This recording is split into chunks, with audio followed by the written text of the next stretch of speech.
Tab പോയി അടിച്ചു ചെയ്തപ്പം വരുന്നതാ.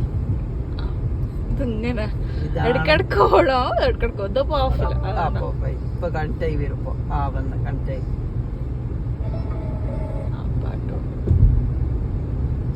ഇതാണ് നമ്മളുടെ ടാറ്റ പഞ്ചിലെ ഏറ്റവും ക്വാളിറ്റി.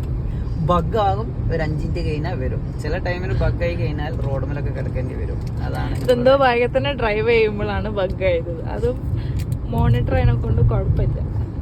സോഫ്റ്റ്വെയർ ഒക്കെ ചില ടൈമിന് ബഗ്ഗാവും. അന്നപ്പോ എന്ത് ചെയ്യണം? വണ്ടി നിന്ന് പോകും, ബ്രേക്ക് വണ്ടി നീങ്ങിയല്ല. അന്നപ്പോ എന്ത് ചെയ്യും? ഒരു സ്പാൻഡർ നമ്മൾ എപ്പോഴും കയ്യിൽ വെക്കണം. ഏത് 10mm എന്താ പറയാ, ഇതില് ബാറ്ററി ഊരി വെക്കുക, ബാറ്ററിന്റെ ഇത് ക്ലിപ്പ് ഇതാക്കുക, എന്നിട്ട് മാറ്റി വെക്കുക ഒരു 5 മിനിറ്റ് നേരം. അങ്ങനെയാണെങ്കിൽ ബഗ്ഗിങ് ഒഴിവാകും. അല്ലെങ്കിൽ നമ്മൾ കസ്റ്റമർ കെയറിൽ വിളിച്ച് ഓല് വന്ന് ആക്കി ഓല് ചെക്ക് ചെയ്യാന്ന് പറഞ്ഞിട്ടും ചെയ്യും. ബോർഡന്റ് പോക്കും, ബാറ്ററി ഊരി വെക്കും, എന്നിട്ട് കുടിക്കിട്ട് തരും. ഓക്കെ റെഡി ആയില്ലെന്ന് ചോദിച്ചിട്ട്. എന്തായാലും ശ്രദ്ധിക്കേണ്ട കാര്യമാണ്. നമ്മളിപ്പോ എന്തായാലും അത് ശ്രദ്ധിക്കാൻ തുടങ്ങിയിട്ടുണ്ട്.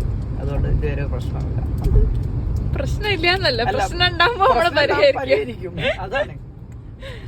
അപ്പൊ ഓക്കെ, അപ്പൊ ഇത്ര ഉള്ളു നമ്മളുടെ ടാറ്റ പഞ്ചിന്റെ റിവ്യൂ.